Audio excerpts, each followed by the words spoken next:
The Alldus podcast is brought to you by Alldus International, supplying your expert AI and digital transformation staffing needs across the US and Europe.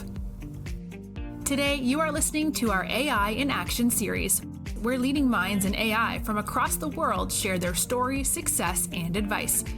AI in Action cuts through the hype and explores the true impact of artificial intelligence in our world today.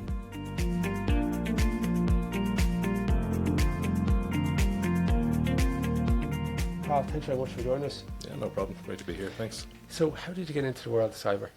So I started my career in IBM. I was a software developer by trade, I suppose. I'd done a 4-year degree in computer science and DIT. And the final year decided to focus on cybersecurity and pick the optional modules that they had. And I'd met the guys from the IBM ethical hacking team. They came out and they showed us the platform they built to train people in ethical hacking. And I was using applications like Hellbound Hackers and other CTOs and things like that I could find for capture the flags. So, it was great. I loved it. And I loved programming as well. So I thought there'd be a bit of everything that get into IBM with this. And when I started in the team out there as an ethical hacker, there was close to 30 people working on the teams between management and several teams were spread across divisions that all kind of work closely together. So I worked with them for, 3.5 years until the divisions were closed. It was great working with them. They were really, really strong guys, in the field, really well educated and experienced. And they were all had their masters and were doing their PhD. They were lecturing in ITB from time to time as well. We'd done classes where we'd go out to third level institutes and we'd run workshops for them based on a platform that we'd built in IBM to teach students about cybersecurity, kind of similar to what had happened, how I met the guys. So I worked as an ethical hacker for a good few years, and then I done the masters in it. I went into IBM Cloud afterwards. So in IBM Cloud, I was a cyber compliance focal. So we were looking after HIPAA, SOC 2 compliance and things like that for cybersecurity. So it's kind of information security as much as it is technical. I was there for another number of years, and that was during the lockdown phase when I worked there. So we had gone from having a great team of 30 people that we'd all kind of go out and socialise with, and we'd have our coffees. They have a Starbucks on site there, and we'd go to whatever OWASP meetings in the evening things. It was great to kind of the solitude, working in a focal role where you had teams over in the US and other teams in India, and just myself and one or two other guys in Ireland. So even after the lockdown was lifted, and there was not many people back in the office that I worked with, so you kind of got to this, you were working in a silo, it felt like, Yeah. So after that, Ward Solutions contacted me. They were expanding, they were looking for more consultants. So I thought, this is great, this sounds like great fun, going out, different clients, different technologies, different setups and everything like that. And I was working with a lot of NIS compliance. So NIS-D, what it was at the time, was just for a few specific critical infrastructure setups. So I had done assessments out in government departments and energy stations and things like that along the coast of Ireland. It was great, and I really liked it. I was there for a good few years. Ward Solutions have transitioned to Ekco. I was working for Ekco, and then I did like it, although the consultant, it's not possibly for everybody, but I liked it. But you are working by yourself sometimes, you're not always part of this team. So when the position came up in Dublin Bus ISO, I said, great, work with a team again. So even better when I joined, I was kind of small, when you're working with the technology teams regularly, but we got the chance to build our own team in Dublin Bus. So I know I've jumped ahead a bit there from how I got into it to how I got all the way up to Dublin Bus. Yeah. But that's how I ended up in Dublin Bus in cybersecurity. Yeah. So I've been at it for 10 years now. So the background's programming and development. And then you kind of built it up. Do you notice much of a difference between the private sector and public sector? Was it a bit of a change when you went into it? Yeah, it is. But IBM is a huge company. I don't know how many thousand employees at the time. There was 4,000 in Ireland alone. So even when we were on the compliance team, we were a modular component in a larger team. So if we were looking after parts of the risk register, teams would look after it, and we're all kind of keeping an eye on everybody else there. You won't have that in general structures in public service or anywhere. There's just not as many eyes on. There are teams of people working on it, but you don't get the same level of activity that you would around them. So the public service is great though. It's come a long way in Ireland, I think from IT, and cybersecurity is just growing faster and faster, and it's catching up to the multinationals. Now when I say private sector, I'm talking about the really large multinationals that I have experience with, of whatever hundreds of thousands of employees, versus the public sector department, and we have just a few thousand, so you're not going to have the same kind of resources, especially when they're IT companies. But what's come along, obviously, for cybersecurity in the public sector is the NIS-D directive that's on its way. And once that's fully transposed, you have a lot of organisations that were out of scope before for SD and are now in scope, and then the control set is going to be a lot bigger as well. So there's a lot to do, for teams. Aware of that. What does that basically mean? So the NIS-D directive was set by the EU, and now I always mix up what it was called. It was Network Information Security Systems Directive. And essentially, it was a directive guiding, what controls should you have in place for your IT infrastructure to make sure that it's secure, regular penetration tests, your access control reviews. It doesn't specify what stack or anything that you have to use, but just the controls that you need. So a lot of organisations were ISO 27001 aligned, but standards alignment isn't quite the same as a directive. And now that NIS-D is being expanded into NIS-2, it's going to give the NCSC in Ireland and the competent authorities more power. So they're going to be able to enforce it, monitor and audit the organisations, whereas it was a self-audit previously. Right. So it's not only an expanded scope in the amount of organisations that there are, it's expanded with the control set itself. So essentially it means there's a lot of investment going into the companies at the moment, and there's a lot of growth in the cybersecurity teams. So we already had a great foundation, like in Dublin Bus. When I went in, I was quite impressed by what they had done. So now we have a team that's building on. It's just to build onto the security controls and fundamentals that are already in place. Like, we also have a kind of an expanded footprint, of technology, and there's new systems that are all about safety in Dublin Bus, as you can imagine, and improved services for the customers. That's it. So, when you walked in, it was probably more advanced than you thought it would be. Yeah. And now with the regulations, it's become a requirement, so it's a must-have. So that gives the opportunity to continue to grow out the team and strengthen. It does, yeah, exactly. So when I came in, they already had, so the regulator already sets down schedules for what we need to do for cybersecurity, which is great. So a lot of fundamental controls are already in place, and then organisations were already trying to align to standards for the sake of cybersecurity, because no one wants to be the next organisation that comes under attack, like say the HSE or whoever. So now that they're kind of more clearly defining what needs to be done, there's accountability and there's going to be audits and everything from competent authorities. Yeah. I would say there's a bit more of a push. There was always, urgency about cybersecurity in organisations. No one's not taking it seriously, and I can tell in Dublin Bus, even when I got there, it was pre-NIS, there was just so much work done, and even there was direct contact with the CEO there, because he takes it seriously himself, and the board of directors are always ready to talk and find out what's happening next in cybersecurity. Yeah. So there's lots of work being done, and there's a chance to grow our team now in Dublin Bus. So obviously we've emerging technologies, like I said, to focus on safety and everything like that, and new AVL systems for improvement in the service. But then when you have emerging threats like AI and things like that as well, we're going to have a focus on that too. We don't want to catch up, and we can't just leave it to the cybersecurity personnel that are already in place and just keep adding to the job, saying we've got more for you to do, we've more for you to do, you've more directives, you've AI to look after.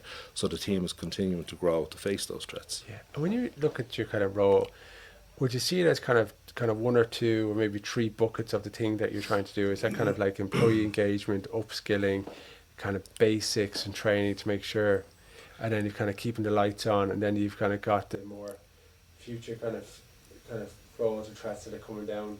It is, yeah, it's everything. So when you go into an organisation first, and I know this from when I was consulting, the first thing you're doing, you're going to spend a while kind of getting used to how things run, because every organisation is different, and it's down to the people that are there, and you want to fit into that organisation to make sure you're a useful cog.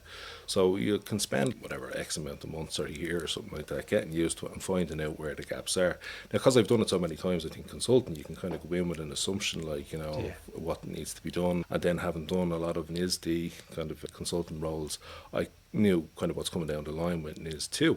So I wasn't long before you can kind of spot, we need to make improvements here, there and there. The first thing we need to do is kind of get a team in place. So I think one of the first hires we had was operational technology security, which is not so much an emerging market anymore, but it's tough to find people in that area. So I think team building is obviously one of the first things you're going to do when you get in. You need to have the right people. The right people can be tough to get. So we interviewed for the role, and we were interviewing for several at a time, and I think some that we got, they weren't specifically looking for this role, but I just thought they were so good for it. Their background, they had everything to it. They had engineering, electrical engineering, they were an electrician before, they had a ton of cybersecurity experience. Yeah. And I said to him, I know you'd applied for that role, but I think this is perfect for you. Yeah. OT security lead is what we're after. And they've settled right in. They're doing absolutely brilliant. great. And we couldn't ask for anyone better because we have so much onboard bus technology. Yeah. And we need someone to be an expert in that. And again, you touched on business engagement and training and things like that is so important. There is training, we have platforms that we use, but we always want to expand on that. And then we're starting to break down, and we have projects set obviously for the year. And one of them is, how are we delivering our training, and are we giving the right training to the right teams? So should the guys that make payments to third parties have extra kind of efficient training? Should the technology teams that are in there in place already know a bit more about cybersecurity? Yeah. I mean, they're going to need to know more than the teams that we have that will look after procurement and things like that, because they're working directly with the technology. So we break it down by those vectors. Yeah. And with Dublin Bus, what type of innovations or technical, I suppose, transformations happened over the last few years that people may not know when they're just getting onto a bus, for example? Yeah, there's been big changes, and I can say when I'm there, it's gone through a huge change, and that's why the teams have seen such growth as well across the board. So there are legacy systems that are still there, the advanced vehicle location system, the AVL, to track buses, but there's an advanced AVL coming on, or the next generation AVL, that's going to make improvements to that to make it more accurate for everybody, the customers and the drivers. Would that be just kind of like a GPS but for the bus? It kind of is, essentially. So when you go onto your app, if you're looking to see when the buses come next, or if you're looking at the timetable, you know, that's on street signage and stuff like that, there's improvements coming in that. So it's a complete replacement of the technology that's there. Is that based on a kind of a sensor, kind of like a Google Maps just on steroids? Is that, how does that actually? It is, yeah. It's I suppose that's a good name for it, Google Map on steroids. But it's your GPS tracking system. That's going to be on board. That's going to give off the. Because I think you probably know this. I'm probably going off slightly here, but customers feel so much more empowered knowing the time for the bus, and then it's on time, and they can really plan around us and just have that kind of, rather than when you think from years ago, we literally had nothing, and you're literally waiting, and you could be an hour, 2 hours, accountability. Yeah, we were discussing that a while ago. Does it make you more impatient now you see the bus? So you can see, but it's great because even I get the bus obviously every day, going out to town, and our office is there. And when I go to Tower Street, now you could just kind of walk and wait for whichever bus comes along, but there's multiple buses will come to the same stop, and I know if I get that one, it'll take me an extra 20 minutes. Is the next one going to come along? And the next one I can save me phone, but that's only 5 minutes away. So if I wait that 5 minutes, that's going to shave off another 20 minutes. So I'll be 15 minutes better off. It's silly, but it's more efficient. And I think having that on your phone is great, because not every stop has the on-street signage that gives away what time it's going to be there at. And even if it does, it's not as expensive on your phone where you can kind of see everything there. I mean, we've got Wi-Fi on the buses as well. Yeah, exactly. There's on-bus Wi-Fi, there's CCTV systems, and then even there's systems that you wouldn't consider that we need to secure as well. So the cameras that are now kind of rear view mirrors sometimes, there's that too. And then there's the ticketing systems and the radio and everything like that. So there is a whole host, and a lot of it's connected too. So there's a lot of on-bus technology that you wouldn't really consider. You kind of just think of them as buses. They pull up, they've been doing that for years. Yeah, I'm guessing the bus driver probably has some assisted technology maybe that we wouldn't have thought about too. Yeah, they do. The bus drivers, they're in constant contact as well over the radio to the control tower operators that have a lot of visibility from systems as well. So there's kind of third-party beneficial technology that's helping them, and helping them get to their times and everything like that quicker. But we also have the electrical buses as well. That's again technology. It's not just the diesel buses or anything anymore. So they'll have charging management systems as well in place that we need to protect, on depot management systems. So again, you would probably only think, oh, that's grand, you just charge it and it's gone like you would with the diesel, but it's not quite the same, and there's more technology to the back of everything there.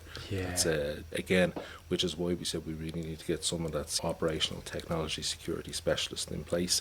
So we have a consultant in, and then we have the full-time employee in, but then I would obviously jump in and out of that all the time as well, because it's an interesting space to be in too. How do you balance the day-to-day and then also making sure you're staying up to speed with the latest regulations, the latest technical aspect?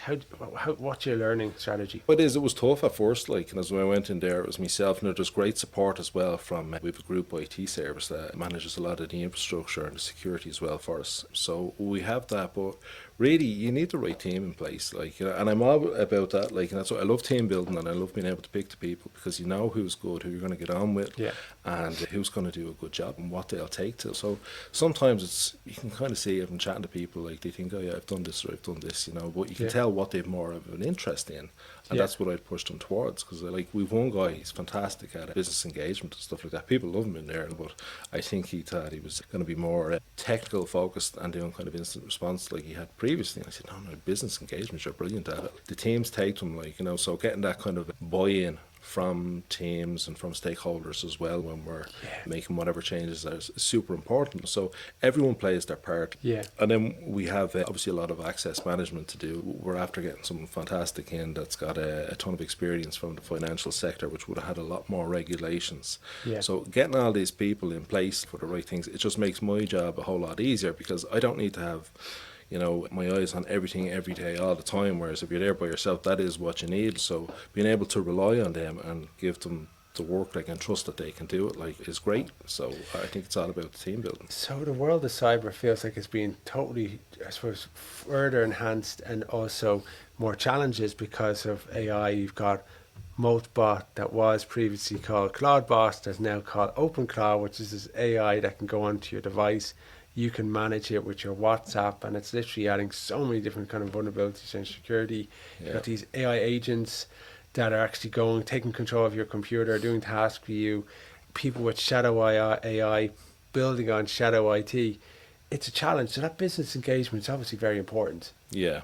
It's funny you bring up AI in that context, because we had this conversation a while ago. So, when you were younger and you started and you were like, yeah, we want to make these changes, we want to do this, and we want to do that, and bring in all this innovation. When there was older people going, hang on now, we need to just make sure this is compliant. You're like, let's just get going. But now I'm in that position where people are coming in and say, well, let's use this, let's use that, let's use that. And I was saying, well, let's just hang on and make sure that we have everything in place first and all our security. But I suppose it's great that we can lean on our expertise between the consultants that we use and the staff that are experienced, and our group services, and then the experienced IT staff that have been in Dublin Bus for a long time. So we have, we've great resources there to help us move these things along as fast as possible, while still kind of maintaining compliance and security around these. But no, AI is definitely something that's got a heavy focus, and then we've the AI Act on the way too. That's going to push that more. Because you really have to have that.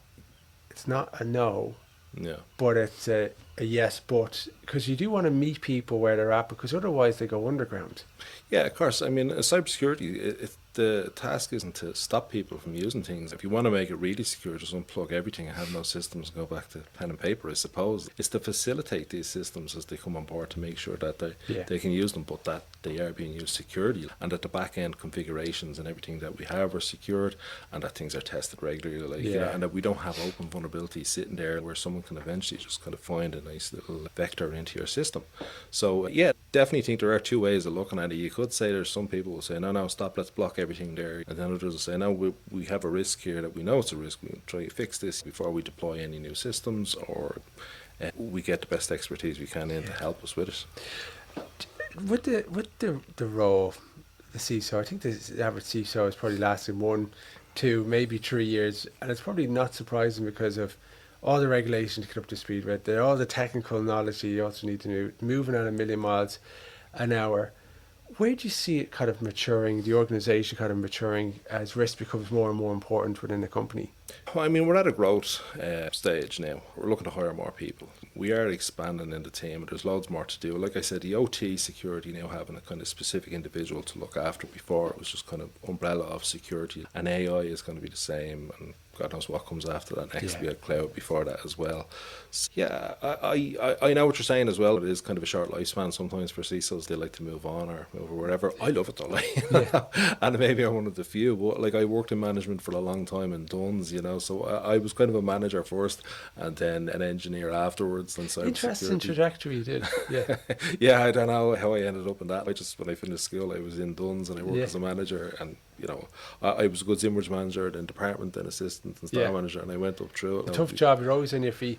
Yeah, just I think you'd be fit as a fiddle though if you're doing it, because there could be long hours there too, and you work evenings. And I remember actually one store I was super fit because they had the checkouts on both sides of the store, and what they had at the time with the key to turn to override these things on sales if something was priced wrong, and all the staff had bells, right? So if they needed you, they'd ring a bell, and sometimes you're by yourself and you had these bells and you were running back and forth for the entire day. So it's definitely not like that now. So I guess maybe I appreciate the office environment sometimes. It's not quite the same physically. You're not running around and dealing with issues like that. But then again, it brings its own kind of issues. Though. Yeah, it does. I got you. Yeah. Karl Kilmurray, CISO Dublin Bus, thanks very much for joining us on the podcast today. Thanks very much, Mike. Thanks for listening to this episode of the Alldus podcast. If you enjoyed today's episode, don't forget to subscribe, rate, and review. We are available on Apple Podcasts, Spotify, and any Android podcast of choice. You can also head over to our website, www.alldus.com, to listen to more podcasts, view our open roles, and stay up to date with industry news.